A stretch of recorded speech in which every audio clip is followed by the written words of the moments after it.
This podcast is brought to you by Progressive Insurance. Do you ever think about switching insurance companies to see if you could save some cash? Progressive makes it easy to see if you could save when you bundle your home and auto policies. Try it at Progressive.com. Progressive Casualty Insurance Company and Affiliates. Potential savings will vary. Not available in all states.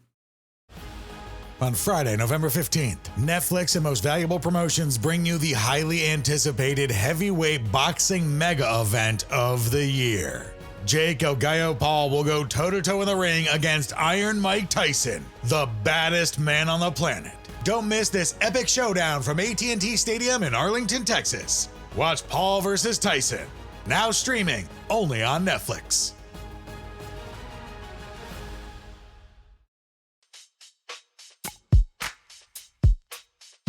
Welcome to Dear Prudence. I'm your guest, Prudence Kristen Meinzer. I host a couple of other podcasts, including Buy the Book and How to Be Fine. Be sure to check them out if you love self-help books, hate self-help books, or want advice on how to be okay-ish rather than perfect. Today, we are answering questions from a boyfriend who has been financially supporting his girlfriend, but can't afford to anymore. A spouse whose younger partner is mocking part of their aging, and a friend struggling to support someone in their life going through something so similar that it's painful. Here to help me out today is June Thomas. June is a longtime Slate-ster. You may have heard her recently on Outward or Working, which just wrapped up. She's also the author of the fantastic book, A Place of Our Own, 6 Spaces That Have Shaped Queer Women's Culture. It is such a good book. Everybody, please check it out. June Thomas, welcome to the show. It's so great to be back on the mic with you. Oh, thank you for having me, and absolute same. I always love to chat with you, Kristen. It's always a joy. Now, before we get started, June, we'd like to ask you a question that we ask all of our guests. What is one piece of unsolicited advice that you would give to the world unprompted? This is very much from the schoolyard, but you know what? It holds true. Don't yuck people's yum. Like if what people enjoy, if what people do with their lives does not impact you, is not causing any harm, just let it go. You do not need to, you do not need to state your opinion on everything. And if somebody has a thing in their life that brings them joy, whether you think it's dumb, whether you think it's childish, whether you think it's a waste of money, whatever you think about it, just keep it to yourself. You don't need to yuck anybody's yum.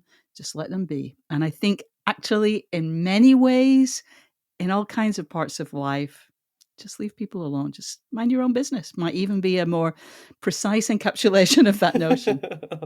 I love that piece of advice. And I'll be honest with you. When I was younger, was not always good with that bit of advice, especially during my college years. Like, I'm trying to be cool. Ugh, you like that musician? Ugh, And I think a lot of Yes. us at various points in life try to prove our intellectual heft or try to prove how smart or clever we are by yucking other people's yum. But when it comes down to it, it just shows that we're jerks. It doesn't show that we're smarter than anyone or we're more cultured than anyone. So, yeah. Oh my God. That is so true. And Kristen, you are killing me softly because I think it also is so important to me now because I was a big yuck yummer. No, I was a big yum yucker in my youth. And like, why? Why did I need to do that for? Again, it was to like up myself. And all it did was indeed show that I was a little bit of a judgy idiot. Sorry, everyone whose yums I yucked. I was a likewise fool. here. I also apologize. Enjoy what you enjoy. I enjoy a lot of things that people think are silly myself, Not everyone's going to get on board with my obsession with the Golden Girls and Little House on the Prairie. I get it. All right. Well, with that great bit of advice in our hearts, we're going to take a very quick break. And when we're back, June and I will dive into your questions. Stay with us, everyone.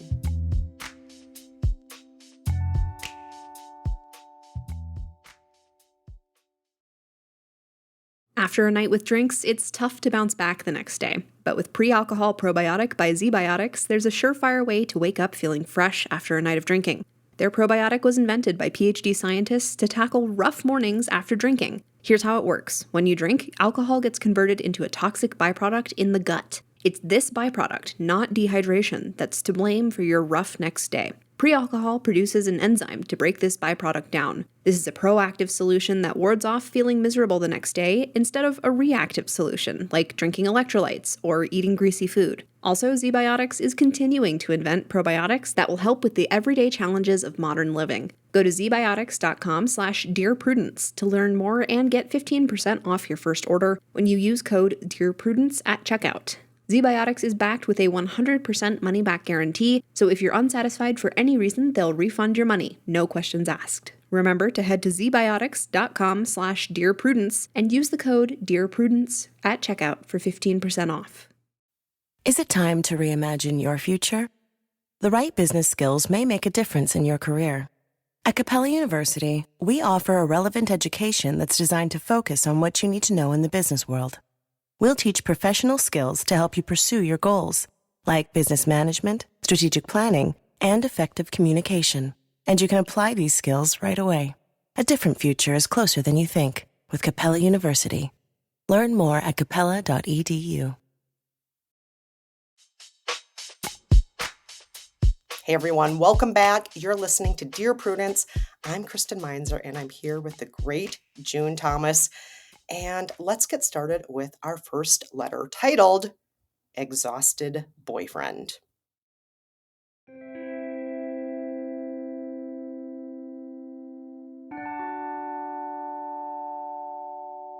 My girlfriend went back to school, but now that she's finished her degree, she's not looking for a job. She looked for the first month, but afterwards gave up. She said it's too difficult and everyone wants someone with experience, and she's become depressed. I agreed to take care of our expenses while she was in school, but I expected her to find a job afterwards. I've offered to help her rewrite her resume, encouraged her to go out there, pleaded, and explained that I can't provide for both of us forever. But nothing seems to get through to her. Because she went back to school and wasn't really working for a couple of years, she doesn't have much money saved, and therefore, I can't break up with her and ask her to move out. And I don't really want to break up. I want to figure a way out of this situation, but the stress of it is getting to me.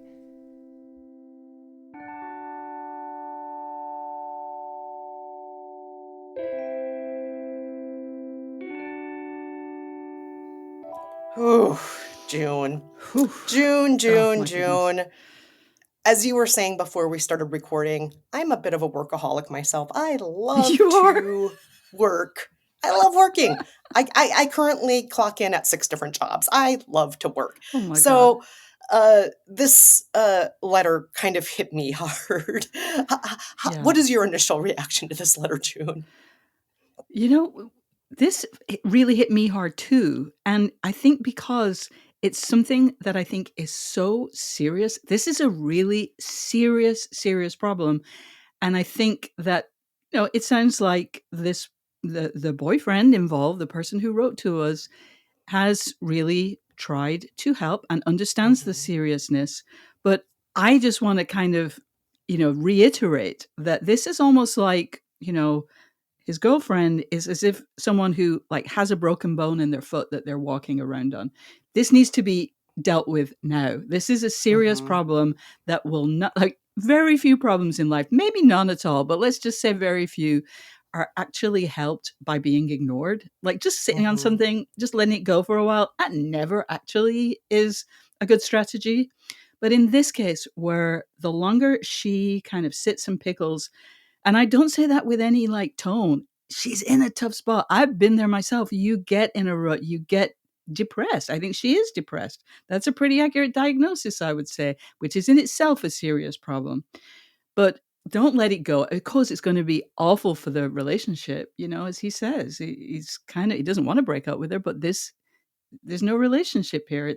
There's no communication. There's no give and take. She's in a bad place, a very bad place. And she doesn't seem to be able to kind of look for a solution. So I think, first of all, that's hard. Second, though, I think he just needs to push. He needs to push, and maybe it will end the relationship. But you know what, the relationship's going to end if this isn't dealt with. And maybe he just has to think, maybe the last kind of act of this relationship will be me doing something that will at least kind of improve her future, and just get some intervention, whether it is talking to a friend, like a female friend of hers, and saying, you know what? Can you communicate that it is especially not good for women to be reliant on men in their lives? That is not going to be like in any long-term future. That is just a recipe for disaster. Or just helping her to go to, for example, a job counselor, a Mm-hmm. coach, someone who can take steps, like give strategic advice, like this is how you get a job. This is how you look for a job. Is it going to be the perfect job? Maybe not, but you need a job just to so that it doesn't fester. It's just Yeah. not going to get any better if action isn't taken. What do you think, Yeah. Kristen? Yeah, I mean, I totally agree with everything you're saying there, June. This is not a partnership at this point. This is one person carrying the load. And Yeah. it's also not the agreement that they had. The agreement was, I'm going Mm, to support you while you're in school. Now you're kind of breaking your end of the agreement. We're in this together, but now I feel like we're not in this together. And, letter writer, you're being very reserved with your feelings in your letter, but I would encourage you to be less reserved when sitting down with your girlfriend. Talk about how this is affecting you yeah. emotionally and financially. Yeah. Use that I language. Say, I feel Mm, this way. I want us to work together on this. And make clear you believe in her. Show some empathy. As June was just saying, it's tough when you cannot find a job. It's tough being unemployed. I've been there. I'm sure most listeners have been there. It sucks. And so if you can extend a little bit of empathy and also, your offers to help with her resume, that's great and all, but we live in a world now where for the most part sending out a resume isn't going to get you a job. You do need yeah. that extra help. You do need those tools like June mentioned, like a career counselor. And a great place to start, since your girlfriend is a recent college graduate, is at her college. Most colleges have a job placement center. They have career counseling. They have job fairs. They have alumni groups. They can help you get informational interviews on the books. They can help with all of that stuff. Use the college resources. I'd also encourage you to talk with your girlfriend about temp agencies and recruiting agencies. They only exist to help people like your girlfriend. That is 100% their job. She doesn't just have to sit there looking at jobs.com or whatever website she's going to and send out another resume. She doesn't just have to, hit, uh, the same websites over and over again. She can talk to people whose job it is to place her in jobs. And so I would just encourage her. I would encourage you to encourage her to use those tools. And, it's not your job to be her job placement person, but Right. it is her job to take care of herself, and you can help her take care of herself, if that makes Yeah. sense. One last thing I just want to mention, the word depressed. If you feel like this is a more clinical issue, a real issue with depression, it might also be worth talking about seeking some professional help in that area too, a therapist, somebody who really can help give her, the tools, whether it's talk therapy, whether it's medication, whatever it might be. If you really are concerned about that being an issue, that might be worth exploring as well. But letter writer, you don't have to carry the load forever. You should not have to. I would personally be completely frustrated and pulling my hair out if I were in your shoes. But Yeah. you Yeah. don't have to be in this situation for much longer. There are tools to help. And all your girlfriend has to do is use those tools, and hopefully she will. Yeah, take action. One of the things that just came in my mind, Kristen, is, just do something. Maybe it's volunteer work, because I do Mm-hmm. think that there can be a problem that a lot of people get into is like, I've not been in the workplace. I've not had a Yes. job. I've not, Yes. I've not gone to an office, which is, especially a problem from the last few years. We can feel, I just don't know how to do that. And Mm-hmm. any new job is so, it can feel very overwhelming. So even if it's I don't want to say just a volunteer opportunity, because I was going to say an internship, but actually, in getting an internship can be as competitive as getting a job in the field that you're looking for. So Mm-hmm. even if it's volunteer work, but just get out there, just remind yourself what it's like, to put on clothes and work with people. And I Mm-hmm. think that will really help to her to get out of just that just stuck feeling, which is an awful feeling, but it needs to be addressed soon. Take some Absolutely. action. Absolutely. I think that's great advice, June. Just get that muscle memory going again. That muscle memory of this is what it's like to get up every day, put on clothes, and go somewhere. Yeah. This is what it's like I've to forgotten myself, but this is what it's like to start each day saying good morning and talking about, what's on the agenda for the day. Just basic things like yeah. that. And, Yeah. I don't want you to have to do too much hand holding here, letter writer, but maybe it starts off with you two doing a volunteer gig together over a weekend one day. And then that's the Yeah. first baby step. But there are Mhm. lots of resources. There are lots of things that can be done here. You don't have to be trapped forever being a sugar daddy. I don't want you to be. And as June was saying, it's not good for her either. It's not good for a No. woman to just be sitting there depressed, dependent on a man. It's not good for anybody. No. No. Okay, our next question is titled Left in the Dark.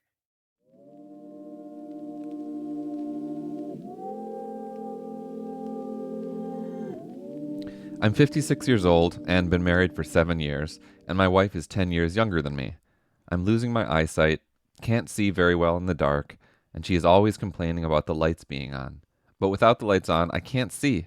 She is always complaining and making fun of my diminishing eyesight, which really saddens me and angers me. I wear trifocals and still have issues in the dark, which is frustrating for me. And it depresses me that I am gradually losing my eyesight. How do I make her understand what I'm going through about this?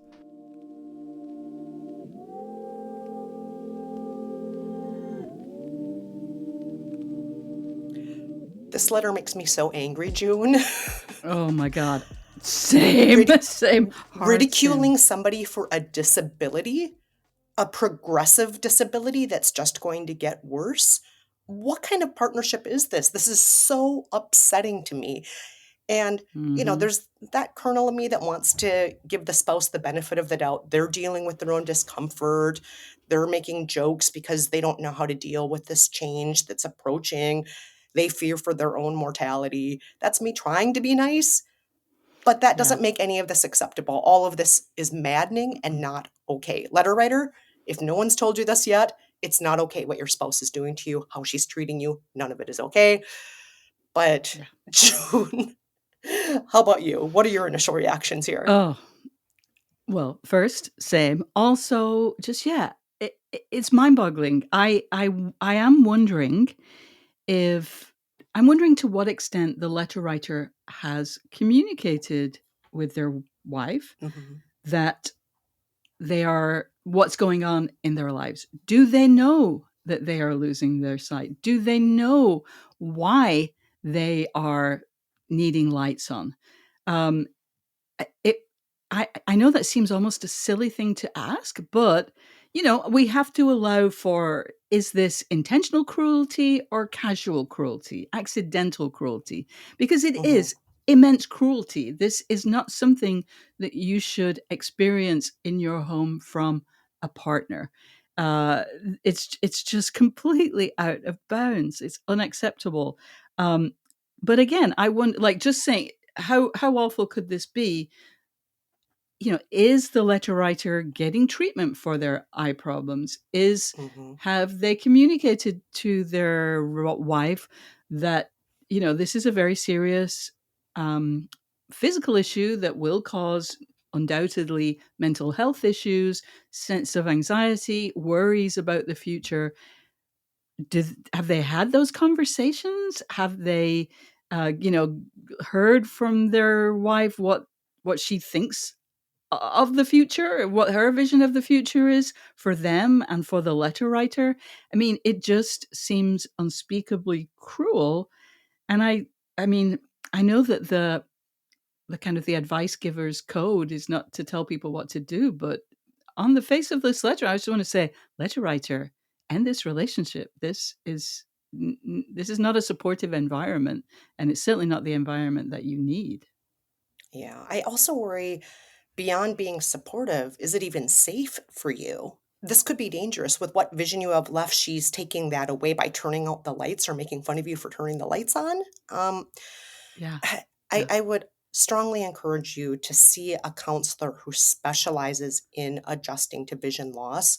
There is a whole medical industry, a whole mental health industry for people who are adjusting to vision loss, people who can give you the tools, the strategies, support that's bigger than June and I can give you. There are support groups. There are organizations like Lighthouse, which are for people with vision loss or blindness. There are so many groups out there, and they can help you with those tools and also help you to broach those conversations with your partner. You might also want to see a couples counselor together who specializes in disability. One of my friends who's a disability activist, she always says people are either temporarily abled or disabled, because she says if we're all lucky enough to get older, we all will be disabled eventually. And we should all be ready to have those conversations as our bodies change. We should all be prepared for our partners' bodies to change if we are partnered up, or our friends, because this is a part of life. And there are counselors that can help prepare us for that, help pave the way as things change, because they're going to continue to change for you, letter writer, for all of us. And so, going to a couples counselor may be the next step. It may not be salvageable. As much as it saddens me to say that, not all relationships are salvageable. I've been in relationships where we've gone to couples counselors and that has not fixed anything. It's just confirmed there's no future here. Sometimes that's what happens when we go to a couples counselor, like, yep, that's what I thought. There's no future here. But it may be the case that there is a future here with your partner. You've been together for many years. This may just be a really, really terrible adjustment period of trying to, move to the next phase in life, and it may be salvageable. So, talk with your partner. Do what June said. Be honest. If you're not already having these tough conversations, start having them now. Have them with the help of professionals. And you don't have to go through this. It's not fair that she's putting you through this. This is emotional abuse. This is bullying. This is just cruel. It's not okay. It's not okay. Yeah, totally. And I guess the behavior that is described in this letter is so stark that I do wonder if it is, as you say, you encourage counseling, and I agree that feels really necessary, because it's such stark behavior. I want to know if the partner, the wife, even understands what's going on, or can express why. Is it an attempt at a joke? Is it an attempt to kind of treat this big, heavy thing with lightness? If so, does she know how much this does not work for you, and how offensive it seems to be, and how hurtful it seems to you?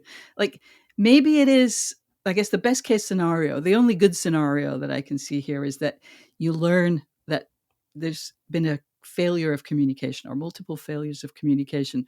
But again, do not let this carry on.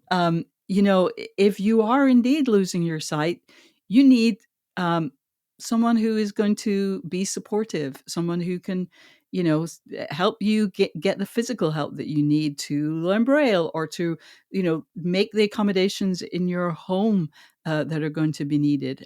I've had some problems with my eyes. I've had eye operations, and it's terrifying. I know it's terrifying because, it feels, it just reminds us, of all those things that you're talking about, Kristen, of our mortality, of the weakness of the human body, and all that it is so easy to lose. So you need, or it would be great if you could have a supportive person in your life, a supportive team, a supportive people who can help you through this, not cause anxiety and, sadness.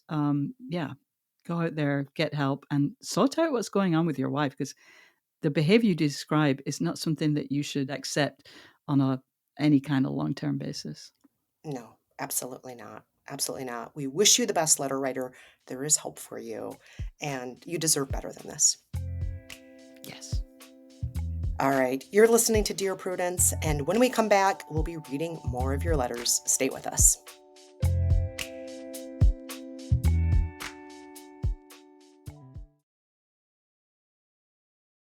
Bumble knows it's hard to start conversations. Hey, no, too basic. Hi there. Still no. What about, hello, handsome? Ugh, who knew you could give yourself the ick? That's why Bumble is changing how you start conversations. You can now make the first move or not. With opening moves, you simply choose a question to be automatically sent to your matches. Then sit back and let your matches start the chat. Download Bumble and try it for yourself. Hey, it's me, the Quenchies. I'm that late afternoon craving you just can't shake. Wait, what's that? Welch's Grape Aid? No! Made with real fruit and no added sugar, nothing answers the call of the Quenchies like Grape Aid. Got the Quenchies? Grab a Grape Aid in your juice aisle. Welcome back to Dear Prudence. I'm Kristen Meinzer, sitting in for Jenée, and I'm here with my guest, June Thomas, to answer your letters. The next one is titled, Also Hurting.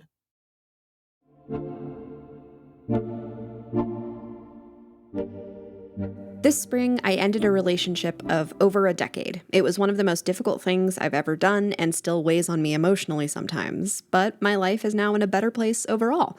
I'm dating again and have even resumed friendly communications with my ex. A lovely person, there were just long-standing differences that grew unbearable as time went on. The problem. My friend and his long-distance boyfriend of about a year broke up about a year ago, and he is as deep, if not deeper, in post-breakup grief as he was in the immediate aftermath. I've been serving as his support person essentially since the breakup and was happy to do so, but it's getting harder and harder to do so as time goes on. He doesn't seem interested in moving on at all. But honestly, the thing driving me most nuts is that he keeps equating our breakups. I know it's not a competition, but I do think my situation is worse. My ex and I lived together. We had to split up property. Everything about my day-to-day life has changed, and I'm still moving out of the acute grief stage with less trouble. And it upsets me that he can't acknowledge or even recognize that when asking me to relitigate his breakup for the 365th time, as I'm staring down my first holiday season without someone I thought I'd spend my life with, I've been able to white-knuckle being there for him no matter what through the worst of my acute grief stage, and it was nice for a bit to have someone to be sad with. But I feel like while my healing is in such a tentative place, I can't keep being blithely supportive of someone who, at this point, doesn't want to do better. And it especially hurts to know that when my bad days do pop up, I can't go to this person because his grief is so all-consuming that the slightest suggestion of my own situation sets him off. I love him, but he bristles at the slightest suggestion that a coping mechanism might be unhealthy. So I don't know how to tell him that I need to back off without making everything so much worse. What can I do here? Ah! This is the sound of me. I want to go and screaming. I want to get these people on the phone and be like, listen. Yes. That's the sound of me screaming and running away from this friend because I'm so exhausted with this friend. I think a lot of us have had this friend. In some cases, maybe we have been this friend ourselves, unfortunately. The friend who cannot stop complaining about the same thing over and over again, ad nauseum, for what feels like the rest of our lives. Like, come on, let's move past this. It's maddening. Is it not maddening, June? It is maddening. It is. But I will let you answer, but I think I might be more sympathetic of the guy who the letter writer has been helping. Interesting. Yeah. Oh, I like this. I like when there's a slight difference of opinion. All right. Exactly. So, yeah, I mean, letter writer, let's start off talking about you, though. I feel for you. Yeah. This is a full year of you listening to the same story on repeat. And yeah, it sucks because this friend is equating their pain with yours when it doesn't feel equal. Not equal at all. That being said, I would leave that part out about whose pain is worse when addressing the situation. Just leave that in the background. We all know it's true. Everybody who is aware of the situation is aware, like, come on. Friend was in a long distance thing for a year and you broke up a decade-long relationship. Come on. Everybody knows it. The writing is on the wall. Even your friend knows it, even though they won't say it. But I would say you have a multi-step process here to go through with this friend. I know you said your friend is not open to coping mechanisms, and that means I think you have to be doing the coping now, not your friend. Your friend, they're going to do what they want to do. You only have control over what you can do. So you can begin by expressing concern. Say, I'm worried about you. It's been over a year. This is all consuming still. The pain is now eclipsing or lasting longer than the relationship itself. Are you getting help? That's step one. Just show you're concerned, be a good friend. I know you've been doing this all along, probably, but just double down on that. Show concern. Next, I would say, tell them how much you miss the fun times with them. Give some examples. Talk about what's great about them, what's great about you together. Talk about what's good in life. And, that's not telling your friend to get a coping mechanism. That's you coping because this is miserable to constantly just listen to complaints. Tell them how much you miss. Let's call him Jeff. Say, Jeff, I miss fun, Jeff. There's so much fun in you. Let's talk about the foundation of our friendship. Let's bring some of that back. That's what makes us great friends, And then going forward, another coping mechanism just for you, not for them, I would put a moratorium on complaining. And that can be in whatever form you want it to be. Maybe you say, let's limit our venting to the appetizers and then get to the good stuff for the rest of our meal. Or if you want to, you can just put a stop anytime they complain around you. Do what you do. I've said this on the show before. Do what you do with little kids. Shift focus. Hey, what's that over there? Let's talk about something else. Change the subject. In other words, be less of a satisfactory sounding board for complaints. One reason your friend loves complaining to you is because they're like, oh, I can talk to this person all the time forever about this one thing. And it's very likely this friend has nobody else who will listen to them go on and on and on about the situation like you do. I would encourage you to not be one of those people anymore. Distance yourself from the complaints and lead by example with joy. Be joyous yourself. Talk about fun things. And then finally, if none of that helps, I would get more blunt and say, I know this is going to be hard for people who are not confrontational, but just say, honestly, I feel drained and taken for granted every time we talk. We spend so much time focusing on your breakup. I feel like there's no longer room for me in this friendship. It's just you and the ghost of your ex. I feel like the third wheel in this relationship now. It doesn't have to be that exact wording, but that's pretty much what's going on here. And it's not fair to you. It's not fair to your friendship. I'd also, on top of all of this advice, I'd encourage you to make sure you're spending time with other friends, make other friends, make sure you have other people in your life that will listen to you and your concerns, listen to you and your worries, who will celebrate life with you, who will do all the reciprocal things that friends are supposed to do. This friend is not being reciprocal. They're being very selfish. And they don't even realize they're being selfish because they're so consumed with this cycle of grief. They are spiraling. Maybe they need some help, but they don't want your coping mechanisms that you've suggested. They don't want any advice from you. They've made that clear. So you need to cope yourself. And again, part of that is making sure you're spending time with people who are good friends. This friend doesn't mean to be, but they are a bad friend right now. But June, I am dying to hear what you have to say because you say that you have some sympathy, some empathy for the complaining friend here. I'd love to hear what you have to say about that. Yeah. But first, Kristen, that's such beautiful advice. I mean, oh my goodness, yes. What you said, it feels very powerful and very actionable. And I hope that the letter writer can act on all that great advice. That just really hit me. So yeah, I guess my feeling is that perhaps, and I understand that writing a letter, even to our beautiful Prudence, can be a bit of a coping strategy. I think it's clear that the letter writer has just about had it with, as you called him, Jeff. They're done. They can't really provide the kind of help that Jeff is needing anymore.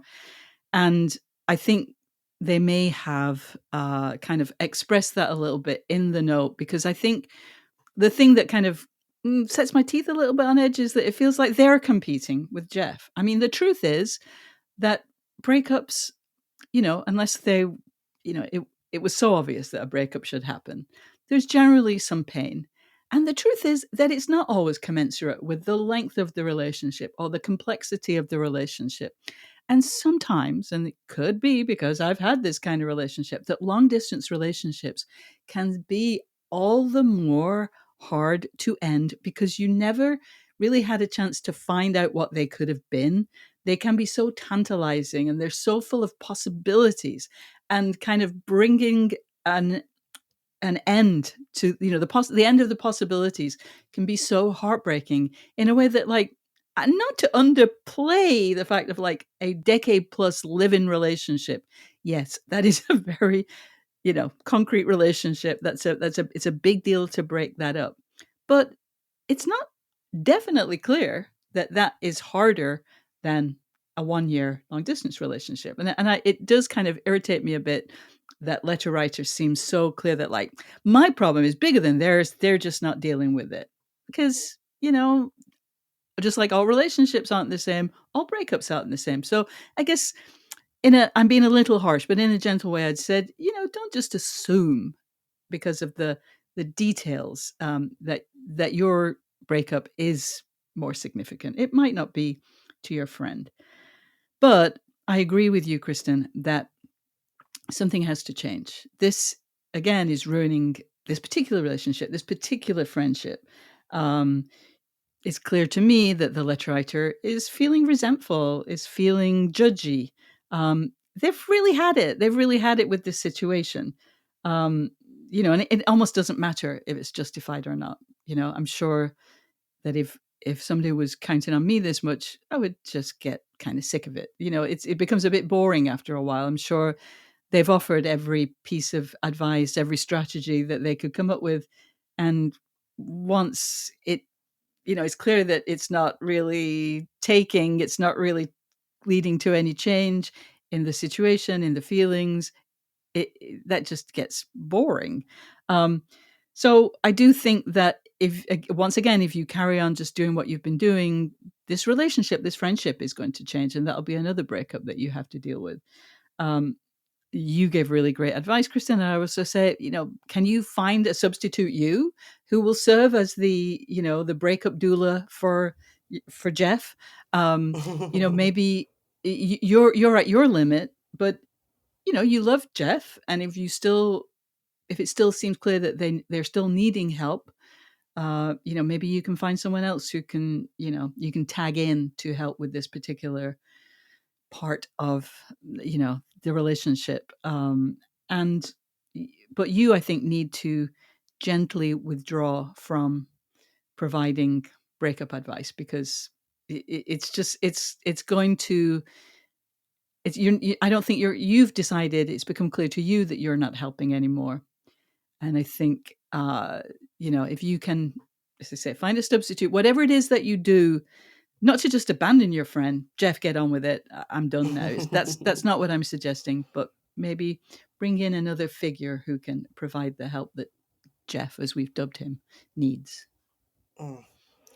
June, I love the empathy you brought to that. You are so kind, and the perspective you bring to that long distance relationship, much more loving and encouraging than mine. Because really, to me, my take on it is like, you had to literally divide up property. You had to deal with probably attorneys and accountants. Logistically speaking, Yeah. alone, it was a tougher breakup. I'm not even talking about the intertwined decade together. I'm talking about, like, just those basics made it a harder relationship. But what you're saying is, you know what? In the long distance relationship mind, it may also be just as tough. In Jeff's mind, it clearly is as tough. In Jeff's mind, it's clearly worse, because he's been complaining about this much longer than the letter writer's been complaining about their relationship, right? Yeah. Yeah. And again, I feel like I'm being unnecessarily harsh on the letter writer, but I'm also picking up like a bit of like, hey, look at me, I'm moving on. Check it out. I'm dating again.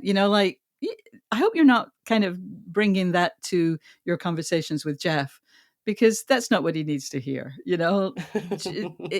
But I also understand that it's inevitable, because you're just sick of hearing about Jeff's problems. And so I get it. I get why it happens, but like, stop it now. Yeah. Letter writer, take care of yourself. You Yes. deserve to not just be a sounding board for complaints. You deserve to be supported as well. You deserve joy as well. Jeff is draining your joy. Jeff is not treating you as well as you deserve to be treated. So yeah, take care of yourself. And model the best if you can for him. Yes. Yes. Okay, those are all the questions we have for this week. June, this has been so fun. Listeners, hopefully this has been helpful for all of you, including the letter writers. June, can you let us know where we can find more of you if we want to? We know all the listeners want to. Well, right now, I would say the very best way to get more of me would be to read my book, A Place of Our Own, 6 Spaces That Shaped Queer Women's Culture. It is available in a bookstore near you, wherever you are. And spoiler, a bookstore is one of those 6 places. It's a great book. Everyone check it out. And listeners, do you need help getting along with partners, relatives, coworkers, and people in general? Write to Prudie. Go to slate.com/Prudie. That's slate.com/PRUDIE. The Dear Prudence column publishes every Thursday. Dear Prudence is produced by Se'era Spragley Ricks and Jenée Desmond-Harris, with production help and extra thanks to Maura, Currie, Cameron Drews, and Ononye. Editorial help from Paola De Verona. Daisy Rosario is senior supervising producer, and Alicia Montgomery is Slate's VP of audio. And I'm your guest Prudence, Kristen Meinzer. That's all for this episode, but join us on today's episode of Prudie Plus, where June and I answer a question from someone who feels like they have been in a rut most of their adult life. Subscribe now on Apple Podcasts by clicking Try Free at the top of our show page, or visit slate.com/Prudie Plus to get access wherever you listen. The episode is available for you to listen to right now. We'll see you there.